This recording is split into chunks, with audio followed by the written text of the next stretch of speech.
Good afternoon, everyone. LJ here, the Go Biz guy. We're getting ready to um, add some folks to our call.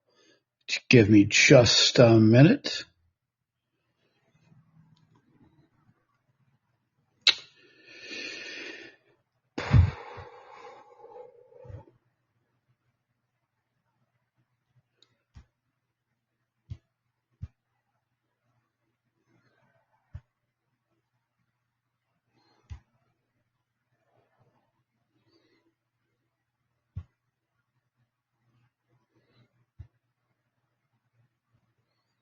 No.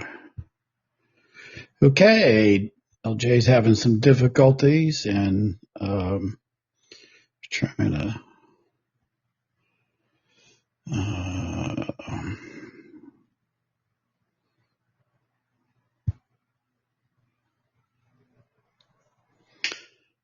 I've wasted a minute. So I'm trying to share this. Dear Jesus, take the wheel. Are you in? Amen. Oh, I was praying to Jesus. I said, anoint this thing. All right. Oh my gosh. So, huh? Okay. It works. Yeah. So, we're live. And so it doesn't matter. We have, 303 people on already. So, do me a favor and start talking.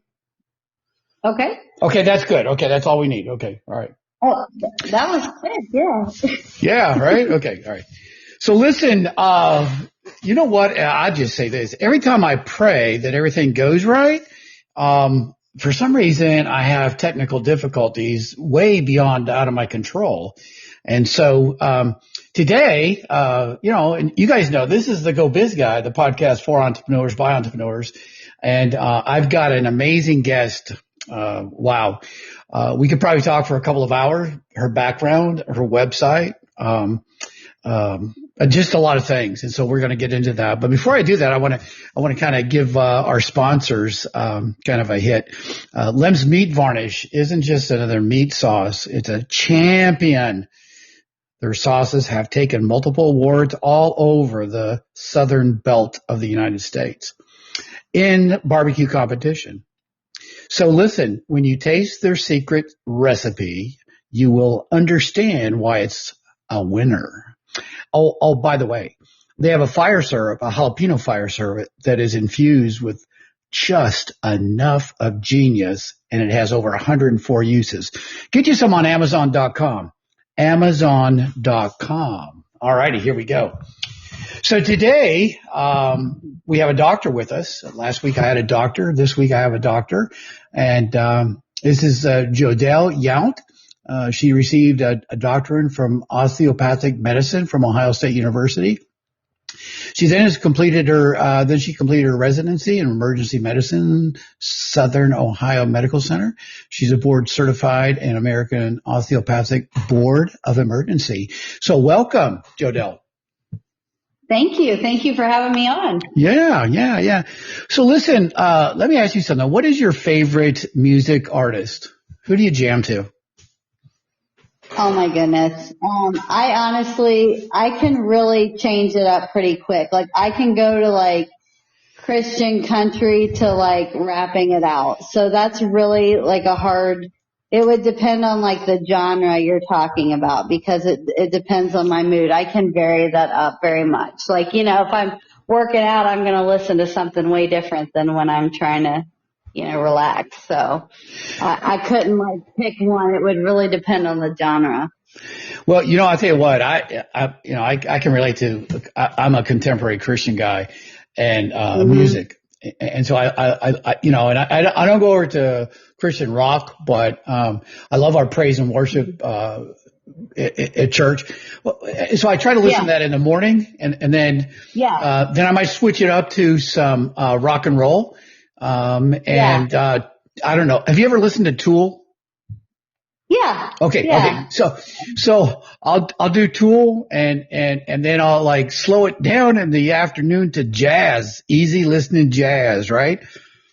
So I can really relate to that. And what happens to me is that I work out quite a bit. I try to I'm working on my 3rd degree black belt. And so, I'm about 95 years old. And so, my movement's a little. I'm testing on Friday for my black belt. I'm testing this Friday.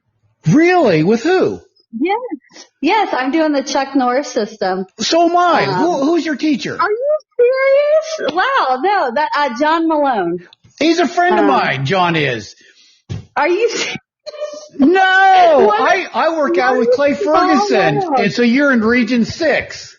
Yes, yeah. I test Friday for my first, and then I started jujitsu up about 9 months ago too, on top of it. But good for you, because we do mixed martial arts in the Chuck Norris system. Anyway, we do at our place, and we do too. Yeah. Oh my gosh, small world, isn't it? That is crazy. Yeah. Yeah. So I know I think he's his nephew and everything, Chad Forth. Okay. And, they own all the food fairs and everything else like that. And so, I'm working on my 3rd degree right now. So, that's awesome. Yeah, it is. I mean, so I know we're really getting off path here, but it's all good. So I think, for me, and I'm not 95 years old. I lie a lot, and and I try to take vitamins but I've had 2 hip surgeries. Okay. And as I indicated, my wife passed. And so I've been in martial arts for about 12 years, but I've also been out for almost a year and a half to maybe 2 years, just for life and things happen and everything. So, that's cool. Well, you tell John I said hello, okay? Next time you see him. I will, absolutely. So where are you testing at?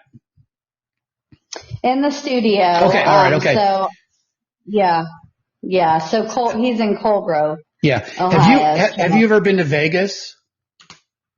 I'm supposed to go out to the conference next year, like next July, or don't they usually have it in July? Yeah, I may join you, so we may get to meet there. So that's pretty cool. That's awesome. Yeah, yes. Yeah, it is. So let's get a little bit of background on you and everything. So did you grow up in Ashland?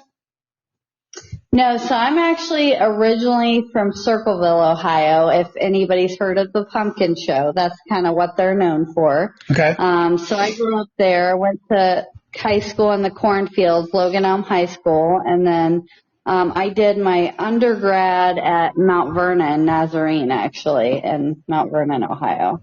So what'd your parents do when you were growing up? What did what do when I was growing up? What did your parents do? What's their background? Oh, my dad is medical as well. We're both kind of like lifelong students, lifelong nerds. I'm kind of a mini-me of my dad, but yeah, he's in the medical field. He's a physician as well. He works down in South Shore, Kentucky. Okay. And then my mom had like a computer science background. Dang. My brother kind of followed suit. She worked for like Huntington Bank for a long time, and then my brother's a programmer too, so they're kind of in that world. But well, that's awesome. So, part of me, and we'll talk about entrepreneurship in just a second, but, before we get into that, you deal with a lot of people, don't you? Yes.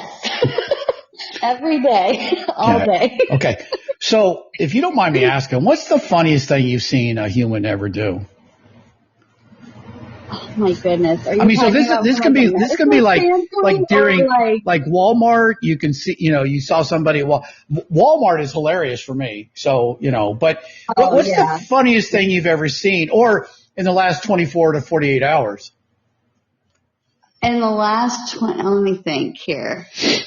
Well, honestly, I feel like because you just hit the tail end of Halloween, but even though we've gone past that, I have seen some pretty crazy costumes in the grocery store even in the last couple days.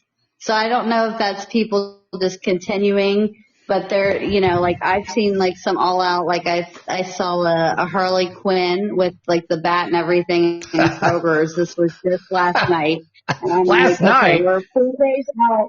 Yeah, and I'm like, we're 4 days out from Halloween, so I don't really know what's going on there. But you're right, the grocery store, like Walmart. I just was talking like 2 weeks ago to a friend of mine.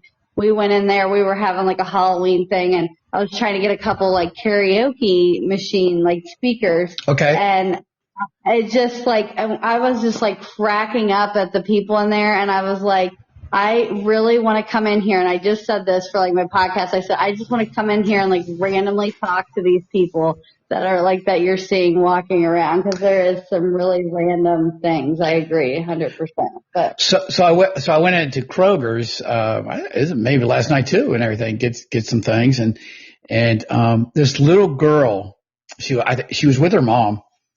She had the most gigantic feet that were like psychedelic colored. They had toenails sticking out of them, and she was in her pajamas. Okay. yeah, And I was getting my buggy, and I said, wow, that's pretty freaking cool. All right. I said, I like that. And her mom and her start giggling and everything. You know what I'm saying? I mean, yeah. so I agree with you. I don't know why. I'll tell you this. This was a few weeks ago, but I will tell you this. Again, I ran to Kroger's really quick. Something caught on fire. It was Dang. over, like I started smelling smoke, yes. And I'm literally up at the checkout line, and I watched this girl. She couldn't have been more than like 22, 23 years old. Okay. She worked there. She was standing by the fire extinguisher. And she's like yelling, like, I don't know what to do. I don't know what to do. And she's literally like, the fire is beside her. She's not moving away from it, and she's not reaching for the fire extinguisher right on the other side. Like, complete panic. And I'm watching this, and I'm like, I should go over there. But I was like laughing, like Yeah. it was a bad moment. Like, but that's pretty that freaking was funny. Yeah. Wow. Yeah, So, that was one thing recently that comes to mind. well, that's very funny, to be honest with you. I mean, I don't know. For some reason, God always puts funny things in my way. And it's amazing, the funny stuff that I see. And anyway, so I looked at your websites. I got on Amazon, looked at your books. I got on Yonkbox, .com. And I gotta say this, all right? You're an entrepreneur at heart. You exhibit so many great qualities about being an entrepreneur. And I haven't looked at your book on Bittopia, and I thought it was something with Bitcoin, right? And it's not. And I just like, anyway. So what really at an early age really inspired you? I know your parents are medically inclined, but where was the first moment that you wanted to start your own business and go out and do your thing? Honestly, I knew that from like really early on. I was never that person who was good with like being under somebody's thumb or being an employee. I'm very much like, when I want to do something, I want to do it. I want to run with it. And I don't really want to have any like limits to what I can do. And so I knew I would never make a good employee for the long term. I loved the education and going to school and stuff. But as far as like business is concerned, to me, that was kind of my only, because I wanted to be free to like express, my ideals and things without anybody telling me otherwise. So honestly, right after I got done with residency and I started working within a few months, like this is no joke. I was like, okay, what can I do? And I really had no clue. I had all science background. I'd done a couple other masters, but they were all in science, like health. So I really had no idea about business in general. So anyways, this is a true story. I was getting a tattoo, and he's like, you have to be a doctor to do tattoo removal, and we don't have that here. And this was in Ashland, and I did my residency about 35, 40 minutes away in Portsmouth. So I was like, oh, really? I didn't know that. And he's like, yeah. And no joke, within a few months, I had bought this expensive laser and leased a place. And I was like, all right, let's try this out. Like, I had no clue. I remember I like to tell a story of when I like walked into the bank and I was like, I need a business account. I'm going to start a business. And they were like asking me, what's your EIN number? And I was like, I don't know what that is. Yeah, what's that? I mean, am I going to be, stamped on my forehead? What is that number for? Yeah. That's how little I really knew. So it definitely took, 10 years later, we're still here and doing a lot more things, but that's how it really started. And now it's going more to what am I passionate about? What do I care about? Not just, doing a business, but I had to get my feet wet somehow. So that's how I kind of do things, is jump in and figure it out as I go. So. Well, that's the epitome of entrepreneurship. Okay. I mean, I listen to Grant Cardone. I listen to some people and, you saw my stats on my podcast. They're not as good as I want them to be, but I've interviewed some interesting entrepreneurs. Okay. And I think it's interesting because, in fact, I'm helping a friend of mine, the company Lem's, Meat Varnish, the corporation's in South Point, Ohio. And she's a tremendous, entrepreneur. Okay. And so she called me and she said, hey, Lauren, she said, I want you to help me move my company to a different degree. And so I said, okay, sure. Every time somebody says I want help in their business, like last week, and I'll shut up in a minute. You tell me to shut up so you can talk. Okay. No, I love it. You okay. Go ahead. And so, so we're getting ready to move her into a kind of a national presence, and I'm helping with her sales and marketing. And so last week I had a doctor that had a tremendous niche about teaching bilingual language to immigrants. Okay. And she said, listen, she said, I want to talk to you. She said, I want to pick your brain, because on the podcast I was telling her what she ought to do and what she shouldn't do.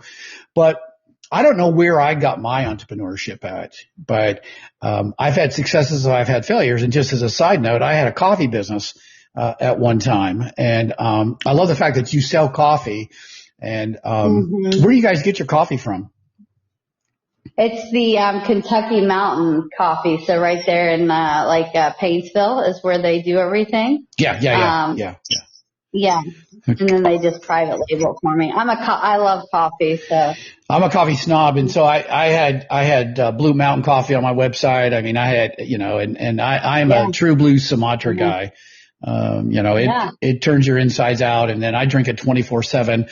I'm a coffeeholic and I'm a milkaholic. And so, there's no really in between that I have. So, I gotcha. I try to keep mine to a couple cups a day, so it's not overdoing it, but I do love my coffee. Well, and just recently I had my A1C done, and things are up a little bit, and triglycerides are up a little bit, and being single, I eat the wrong food. I mean, I know you're kind of help with the medical and meals and stuff like that, but and he said, you need to eat better. You need to turn things down. But I go get pizza and I'll have a little bit of wine with my pizza, and then I'll have pasta, and I'm a freak. So anyway. So I think it's interesting, the life of an entrepreneur, okay, because you can't work just normal hours. No. You have to be, people think just because you have a business, you're going to have riches, and sure, the riches will come, and, but the fact of the matter is that, I'll be up till 10 o'clock, talking to somebody or doing something, and, having a call from Dubai, and everything. And so early this morning, the list goes on, but entrepreneurship is a lifestyle. I don't think everybody's cut out to be an entrepreneur. What do you think? No, I don't. And I think some people, like I was mentioning the employee thing, there's nothing wrong with wanting to be an employee. And I think there's some really great employees. I think it's a different, free spirited, more of a, almost like a visionary mindset a lot of times with entrepreneurs, like it's, like I think some people are very content doing the 9 to 5, with weekends and holidays off. And that's fine. There's absolutely nothing wrong with that. I mean, the world takes all types, right? So I don't think, but I do think you have to have a little bit, I don't know what the word would be, but I don't know. I like it. For me, I like the independence of it. I like running my own thing. And I like I said earlier, being able to take the direction with my business where I want it to go. If I'm not happy with how something's going, I only have myself to blame, kind of thing. And, so I think that in a personality way is a little bit different. I don't know. Well, I'll tell you this. Martial artists are A-type personalities. Okay. Oh, yeah. Yeah. I mean, the ego, the mantra, I've had busted noses and I've had busted ribs and I'm one of these guys that I'll charge and then I'll get my butt kicked and everything by Chad and people. But here's the deal. I think that entrepreneurs are A-type personalities as well. And I think what's interesting is the backdrop in which you were raised has so much influence on what you're going to be when you grow up, right? Mm-hmm. I mean, your podcast with your mom and dad, they're very conservative, and I love your mom's accent, by the way. I thought it was pretty cool. And are you talking about the one with my grandparents? Yeah, your grandparents, not your parents. Yeah, grandparents. Yes. Okay, my bad. Yeah. And cutest people ever. Yeah. I mean, I enjoyed it. And the thing of it is that we don't realize as parents, I mean, just as a sidebar, and grandparents, okay, I went to my grandson's basketball game, Sunday, and I got kicked out of the basketball game. And you'll say, well, that's terrible. Well, I'm a principle-based guy. Okay. So just as a sidebar, my grandson's team was good, but they were getting their butts kicked. Okay. I mean, it was terrible. Mm-hmm. Okay. My son-in-law got up and left the game. And then, towards 3 or 4 minutes, and this kid from the opposing team pushed this other kid into the freaking wall, and there was no foul called. Okay. Mm-hmm. No foul called. So my granddaughter's sitting right next to me. And I pointed my finger at the ref and I said, that was a foul. And he looked at me and my granddaughter said, Papa, you need to be quiet. Okay. So, you don't realize what effect you're going to have on negative or positive, right? I mean, so it's, but grandparents are significant and I'm learning, anyway. Grandparents are awesome, and that was a great podcast and everything that you did with them. 61 years I'm lucky. Huh? Yeah. Are you talking about how long they've been together? Yeah. Yeah, it's been 60 some years, yeah, that's I was lucky. I was brought up in a good home, always, didn't have no limits type. You can do whatever you want, as far as in life. And, a lot of people don't have that, support and good loving people. There's a lot of people grow up in broken homes and a lot of abuse and things. So I'm very blessed to have had that type of upbringing for sure.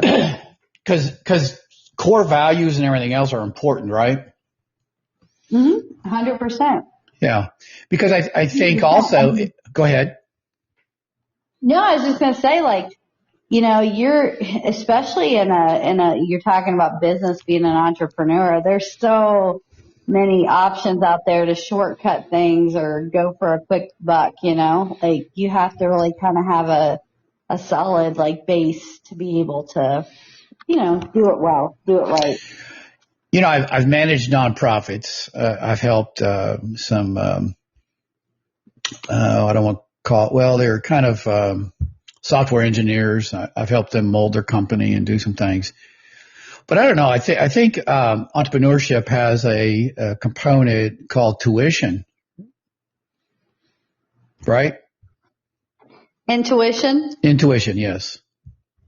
Yes. Yeah, I mean, Well, to me, that's listening to your gut, right? If something's not jiving, and I think that's almost trying to be like you're talking about being in a flow state or in tune with like your again your core values, but also like the direction and the vision you have. I think you have to have a good vision for where you want to go.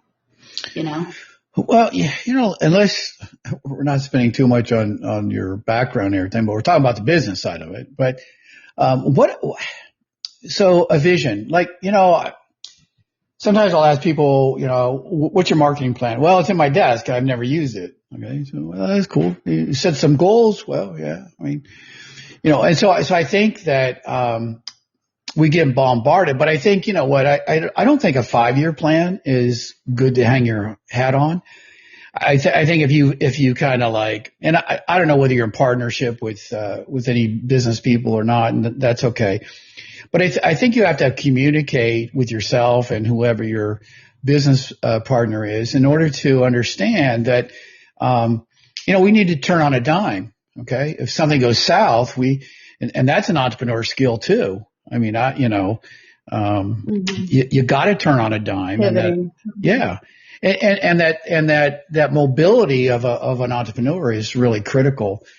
Just because, and take this with a grain of salt, just because you have all the education in the world, business can bite you in the butt real fast. 100%.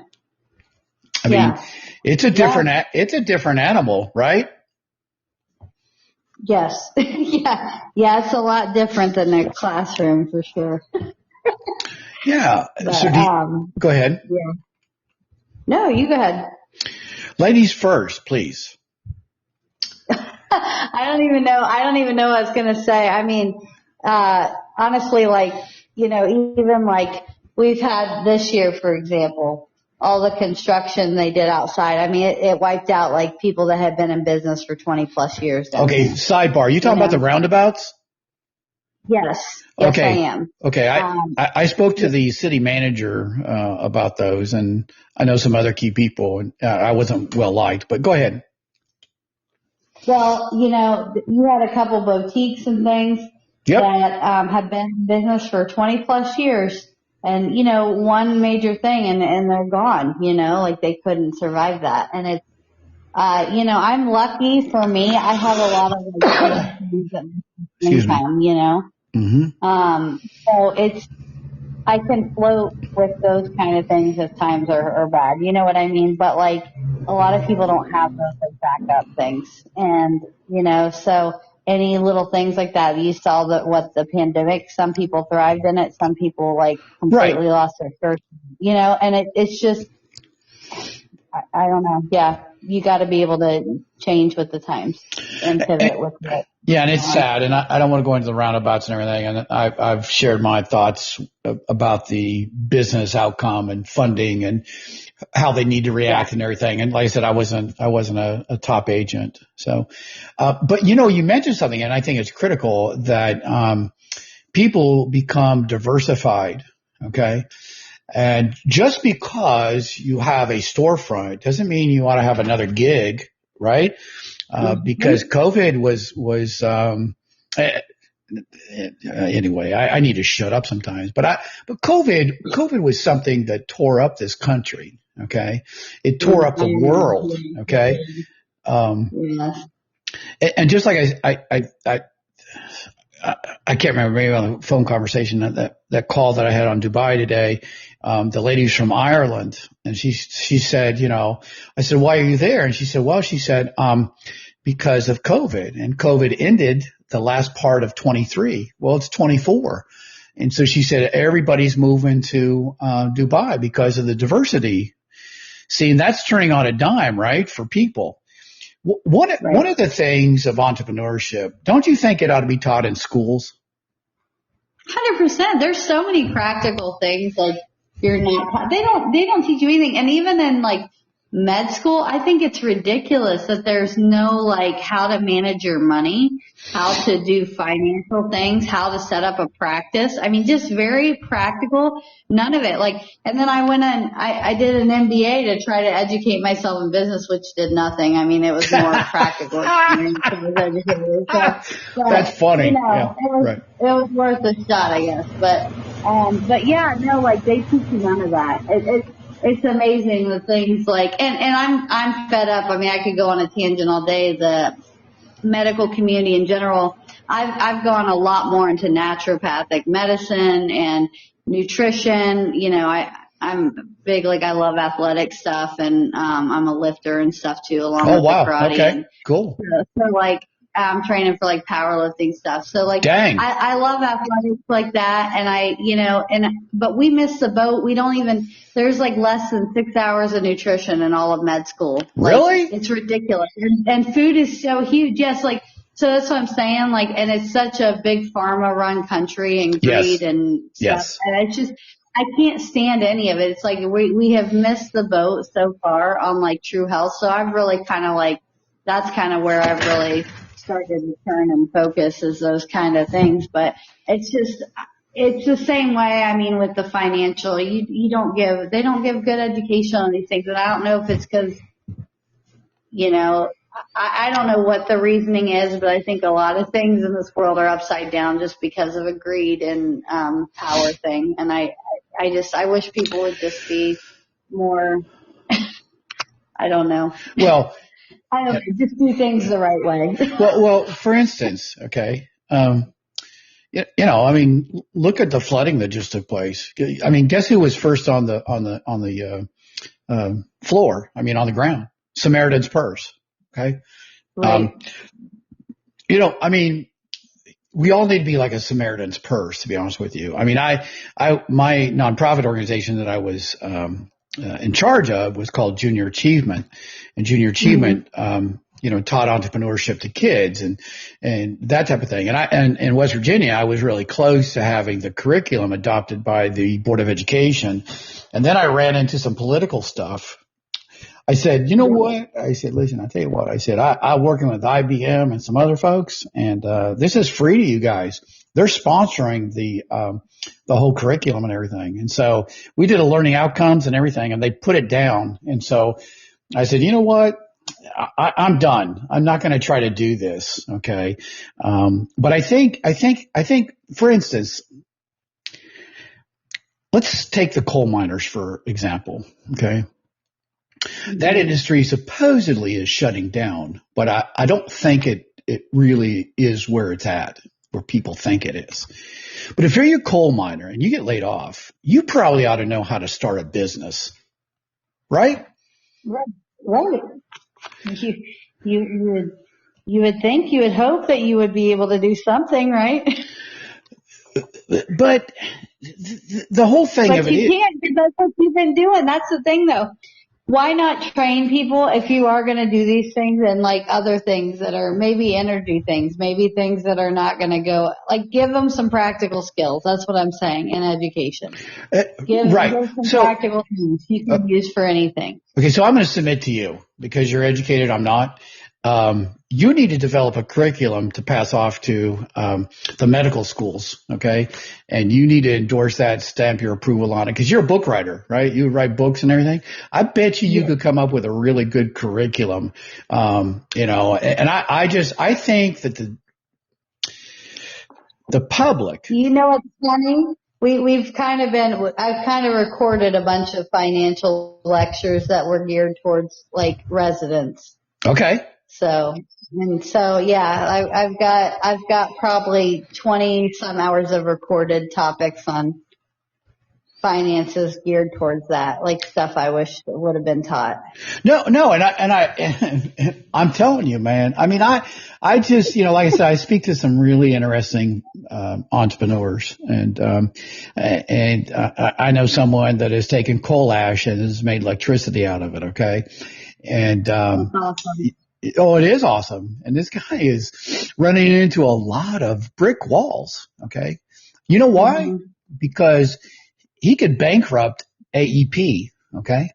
Just just like, okay, just like pharma, okay, because I try to be holistic. I try to, I don't eat right, but I try to take vitamins. I want to work out. I want to take care of myself. But if big pharma, puts a stop to holistic approach to health and everything, well, they're going to go bankrupt, right? I mean, the insurance companies and big pharma. What do you think? I think we can totally heal people from a lot of these chronic diseases. Here's the thing. The medical model, like the Western model, it was based off like wartime, like acute injuries, okay? If you got your leg chopped off or you're having an acute heart attack or something like that, that is what Western medicine was meant for. And it's terrible with any kind of chronic disease, okay? And so you've got big pharma stepping in because, hey, we get paid to keep people sick and on all of our medications. And that's the truth. Thank you. I'm fed up with that. It is what it is. Yeah. That's how it's run, and it's the truth. And the truth is, a lot of these things are completely curable with eating right. And the other thing is, we have toxic stuff in everything we eat, we drink, our environment. It's everywhere. Every year, I forget how many like chemicals are newly introduced into stuff that was never there. And really? Even when you compare it to, yes, it's crazy, like terrible, and they're not. I mean, these things causing cancers, chronic issues, inflammatory stuff, all kinds of stuff. And if you look at the list of ingredients in our stuff anymore and our foods, it's insane. You can't pronounce half the stuff on these labels. Even if you go over to Europe and look, and the same, take a bottle of ketchup, for instance. We have like multiple, like huge labels for our ketchup bottles. You go to Europe, there's like 3 things in there. Like it's just, we keep doing this stuff. And we don't teach people like, hey, no, this is reversible or this can be fixed. You got to go back to these root issues, and you got to take care of them. But, the problem is we've got people like, we're not telling them the truth about stuff. We're feeding them all these medications when they go to their physicians. And, we're not having these honest like conversations about like, hey, this is what it takes to be different, and encouraging that. And like, it's multifactorial is what I'm saying. But it's a huge issue with the way, and that's why I've kind of stepped back from a lot of like the traditional medicine, because it's wrong. Well, wrong. And I just, like my son-in-law is a pharmacist. Okay. I mean, he can become a doctor, and what I don't like, is that a doctor, I'd rather go to a holistic person, because I'm on Celexa and some other stuff, but it'd be nice if I could find a natural ingredient to help with that. But the thing of it is that, they'll prescribe drugs for everything. Okay. So why don't you get on this? And, there's I forget, it's called Gemtox or whatever I'm on for, replacement of Flomax. That freaking drug, that drug is $3,550 for a 30-day supply. Okay. Yep. I don't have the income to pay that per month. My income, my insurance company, I have pretty decent insurance, and my copay is $577. Crazy. Well, yeah. So how do we balance that? Do we go to socialized medicine? I don't know all the answers for all that. I do think if we went back to the basics of good sleep, whole food with no extra crap, and I'm getting the toxins out of the environment, and, exercising and moving our bodies, I think if we went back to the basics, you would see a huge reduction in the chronic disease. If we just went back to the basics. I really believe that. But I will tell you, just to mention, I just visited Amsterdam last month. Oh, wow. A month and a half ago. Okay. All right. I had been through the airport before, but I had not just stayed in the country for a little bit. And I was talking, we had a tour guide.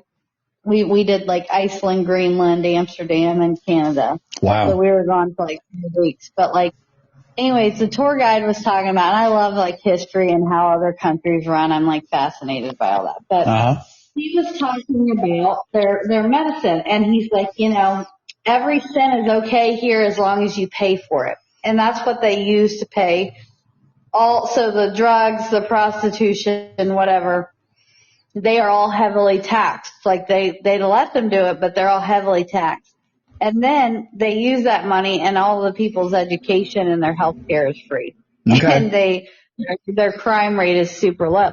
So I do think that's an interesting concept, but, wow. but like, it's just kind of how the differences and how, different countries are ran and things are interesting. I don't know about socialized medicine, but I think you could get rid of a lot of the medicine and the health or the burdens, like the money problem, if you just went back to basics. Yeah. So, I mean, a lot of people are going up to Canada, getting drugs and coming back and everything. I mean, that's a hassle and everything. I know we have an election coming up tomorrow and everything, so I'm not going to get into that, but we really need to stop bitching at each other, about Democrat, Republican. I mean, I know some really good Democrat Christians and everything, but here's the thing. I think we ought to just get on board. And I don't, I'm almost to the point. I don't want to, like I said, I don't want to get on politics, but I'm almost to the point where I don't want to vote anymore. I'm a very conservative Republican. So there you go. Okay. You know how I vote. Yeah. But I just really, really wish that we would take what you just highlighted and make something work for this country and kind of kick big pharma and big insurance companies to the side if we can. I wish there was some kind of and so what is your impact on a local basis to do what you're doing? Yeah, honestly, like I've worked with a lot of people. We do a lot of the natural hormone replacement, as people age, like the bioidenticals to the natural. We have like an all-female gym. I talk to a lot of people about nutrition and like macros and how to balance those. I talk to a lot of people about, like correcting like what they've always thought about foods and things like that. And honestly, like locally, like there's a good response to that. We have like, I love my gym. I partnered with Eden Roach. She owns like Barbells and Bombshells. So she opened up a second location in our facility. Okay. And it's the only all female gym like right here, like in this area. Okay. And we just have like an amazing group of women. Like they're all working. They have businesses. They have families, and like they're coming in here. They're, working their butts off in the gym, but it's like such a camaraderie and like everybody's like inspiring everybody. There's a growth you see in the group and like it's very supportive and they're from all different walks of life. But like, I feel like seeing that on a bigger scale would be amazing. Cause like you see a lot of people's health completely change, they're feeling better. They're working out. They're eating better. Like, and I think that could be like, we can definitely take that to such a bigger level, but locally, yes, I do see that, and I agree with you 100% when you're talking about politics. I can't stand any of it. I don't watch any news. I don't want the negativity. Like the fact that everybody's always infighting, it's like ridiculous. And honestly, I'll tell you my views on politics is the politics were made initially for defense, for economics, and for foreign affairs. That was really it. Like, yep. All these other ridiculous things that people argue about and social issues, like that has nothing to do with government or politics. And I'm for as little government as possible. And, that's right. And like I've always been that way. And it's become such a circus anymore. It's ridiculous. It is right. Like, it's just to get people aggravated with each other. You can't even have a conversation. People just go nuts. And it's, I don't know. I try to remove myself from that as much as possible. Yeah. Well, and I have fun on Facebook and some other times. Sometimes I'll stir the pot, get out of there, stir the pot again, and just watch everybody get angry. I mean, because people don't need to be angry, I mean, like I just posted recently. I said, listen, you have a free will to vote however you will please, okay? And guess who gave you that free will? God gave you that free will. You do whatever you want to, okay? He set up some rules, some regulations, not regulations, but he set up some guides in the Bible in order for us to adhere to some things. Okay. We're all going to make mistakes. It doesn't mean it's right or wrong, left or right, but I think we have to understand and love on the people that disagree with us. And I do. I know some people that will get in terrible fights over religion and politics, and there's no need for either one, to be honest with you. Right. Yeah. Right. Yeah. Yeah. Well, and that's the other thing. I'm like, I say this all the time. Like, what have you gained with having a fight about this? Have either of you changed the other person's mind? Yeah, I'm going to. Not. And if anything, you've driven them the other way. You know what I mean? Like, but why not? Like, here's the thing. The only way, like, I think you truly, like, impact any change is you love people the best you can, right? If you love people the best you can, you sit and really listen to them, you know, understand where they're coming from, and you love them regardless. Like, if real change happens when people feel loved and they feel safe and they feel like they can be heard. And I think in those situations and in smaller ways, you start to see ripple effects with that. And I just think we've become so divided and angry, and I don't understand that either. Like, I don't see a need for any of that. Well, yeah, I mean, it's insane and everything. And so, and I also put, you know, God knows everything about what's going on. I mean, he knows the good, bad, or indifferent. And so he will establish kings. You know, it's not like, you know, we're going to do that. But so let's shift gears a little bit, because we're not running out of time, but we're kind of, you know, so I want to talk about your book, When the Rain Comes. And I was so intrigued by this. Because, you know, being in martial arts and a few other things, I mean, I'm really concerned about females, and sex trafficking. And I don't know whether you know how real sex trafficking is in the Ashland area. I know. I will tell you this. I don't know if you knew this. When they do the horse races, the Derby, it's one of the, like, I think it's like second or third in the nation for sex trafficking. Like, the Super Bowl, I think, is the first. Dang, did not know that.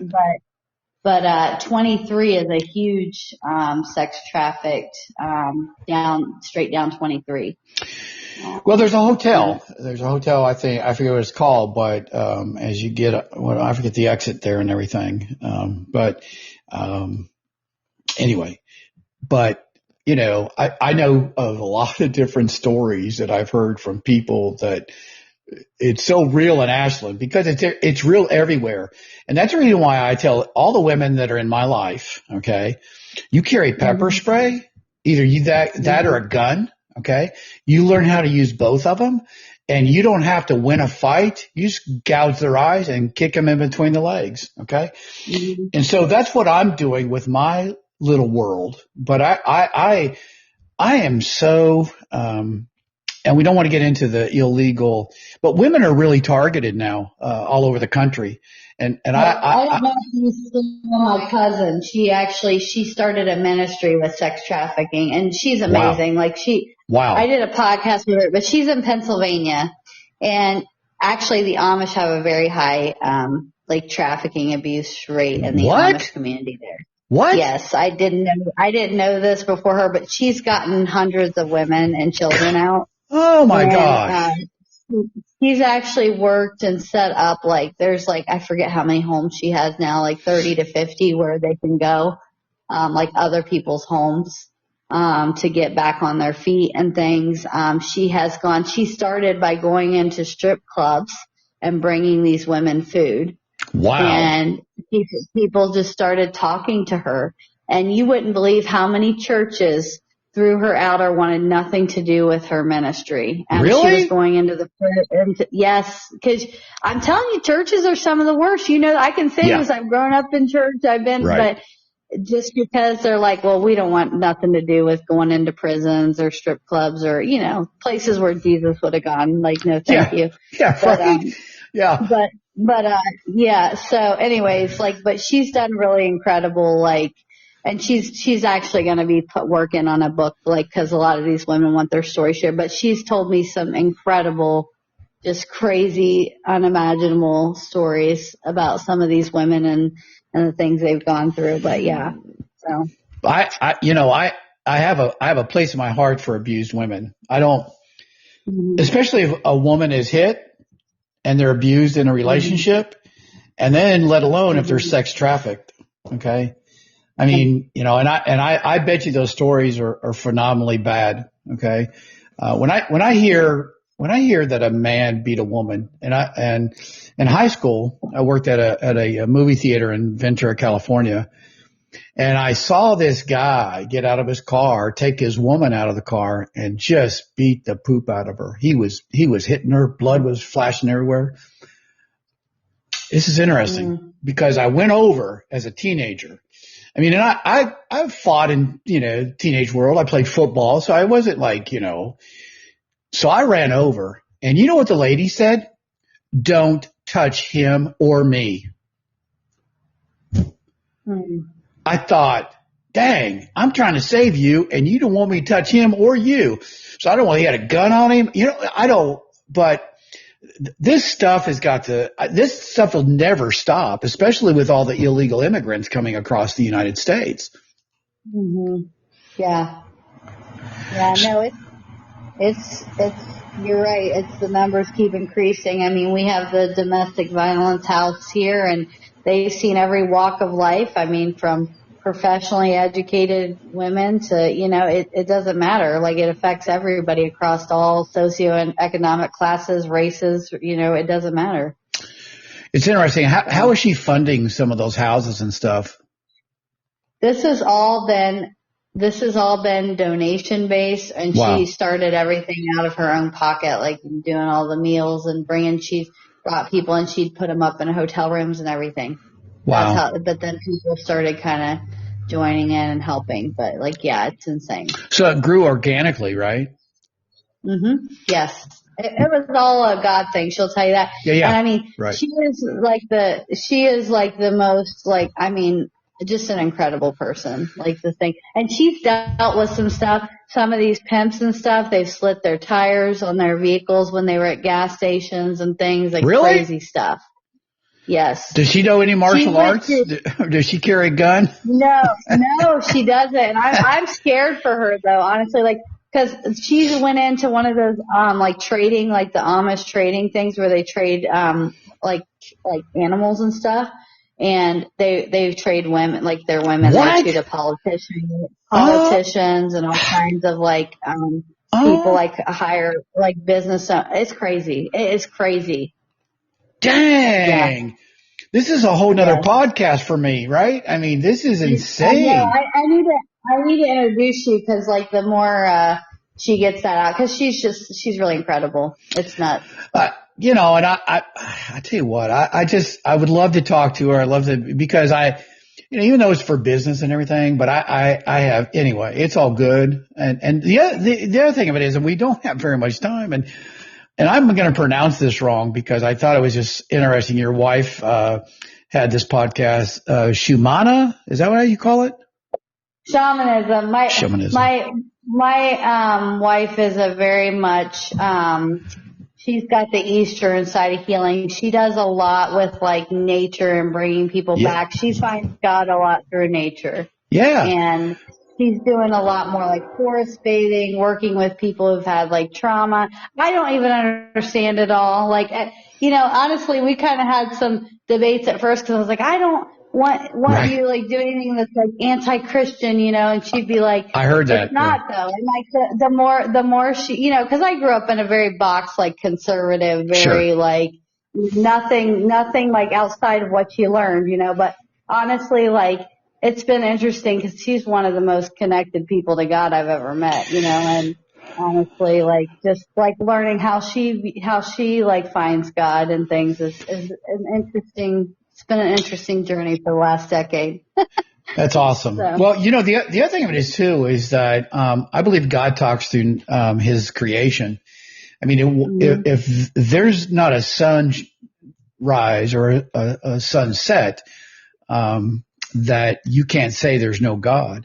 Right. And I think the spiritual connections, when you bow your head and pray, there's a spiritual connection. And I 100%. Yeah. So I thought that was an interesting podcast. I thought it was interesting, perspective. And I sometimes you don't realize, I'm going through a tremendous amount of grief, and I'm in grief counseling right now. And it's amazing. I've never been through grief before. I mean, I lost my parents, but not my wife. And, but it's interesting how you go through those emotions. Right. And they are very spiritual. If you take a look at you take a look at the anger associated with grief and everything. The list goes on. But I just was impressed with that, and you can tell her I was impressed with it. Not that makes any difference, but I will definitely report the message. Yes. Yeah. And so your how do you pronounce that website? The Yount Box? Yount Box. Yeah, it's just my last name with box. The reason it was Yount Box is I wanted to do one of those subscription boxes. Okay. All right. So where you do you can get a new T-shirt a month, or I put something else in it because we do the coffee. I'm like, you get a T-shirt and a coffee or something a month. So the whole plan was to eventually make that like a subscription box, which I wanted to get up to at least get up to certain designs, which now I have I don't even think some of them are on there yet, but I think we have 55 shirts we designs that you can put on anything really. I just got a hat press. So does you and your wife create all that stuff? That's me. Okay. I have to, medicine is so health and medicine are so left-brained activities, and I needed that creative expression. That's why I write. That's why I write fiction, and I have a lot of fun with that. I can kind of escape into this world I've created, and I have a blast writing. I sit down every morning and write at least a page just for fun, just for me. Then the T-shirts is the same way. I just have fun. I'm a writer, a one-liner. I like those kind of things. So when I think of something funny that I think would go funny, I love crazy T-shirts. So that's really for me to exercise the creative side along with having all the serious health, nutrition things. No. I love to have fun. I mean, I'll put on my Facebook, I'm a daily coffee guy, and I always throw out some kind of meme or something about coffee and the children of the coffee with, so I have fun with that. And the other thing of it is the Bittopia. And we got a couple minutes, whatever. If it goes over, that's fine. But I was impressed with the character, or the characters within Bittopia, because like I said, I thought it was all related to Bitcoin. Okay. And I thought, well, she knows how to make millions of dollars with Bitcoin, and she's calling it Bittopia, and that fits really well. But when I started reading it, I thought, you know what? She ought to have a movie produced or something out of this book. Right? I would love it. I'd love it. The goal with that book was to switch all the norms on their head and put a different perspective. And it's a two-parter. I'm actually almost done with the second part. I've got I'll probably be done by the end of the month with the second part of that. It's a two-parter, and then it'll be out. So after I get it all edited. So. Well, that's and my mind has gone blank because I've had 2 pots of coffee today, so it's overwhelmed. But what is that one that it became very popular? The lady did the book, and then it turned into movies and stuff. What was it? You talking about Harry Potter? Yeah. And she was working as a waitress and stuff when she was writing all those. And there you go. Look at what that became. And I say that stuff all the time. I write that because I to me, my ultimate thing is I want to be a speaker, a writer. That is, I love that. That is my, where I see myself, long term. Well, and I love to. Go ahead. I'm sorry. No, I was just going to say, no, you're fine. I was going to say, I love creating businesses and stuff. I never wanted to be a day-to-day person. I wanted to be doing the traveling, the speaking, the podcasting, the writing. That was always, so writing is kind of my heart, in that. So. Well, like I said, Harry Potter would be the Bittopia, the second Harry Potter of the world and everything. And Yeah. Yeah. And anyway, I see my entrepreneur, like somebody tell me an idea and in nanoseconds, I'll have it to production or I'll add to the I ideas love and it. everything. And I've always been creative. I've never, and when I was in creative writing, that's another story, but I wrote this poem about three moles in a hole and soon there will be little moles. And so, it was stupid, but it was probably one of the best little poems that I wrote. Yeah. But people told me I need to write a book about the Go Biz guy, and have all the recorded stuff turned over to written word. And I don't know how that will go, but, so You should listen, I tell you what, absolutely this do. is, I knew this would hit the button because there's much more we could discuss and everything. And so, we're at an hour, already. And so Jodelle, listen, thank you so much, for this podcast. Absolutely. It's been very interesting and, kudos to you and don't forget to tell John I said hello. Okay. I will absolutely. Thank you for having me on. All right. Take care. Bye bye. Bye bye.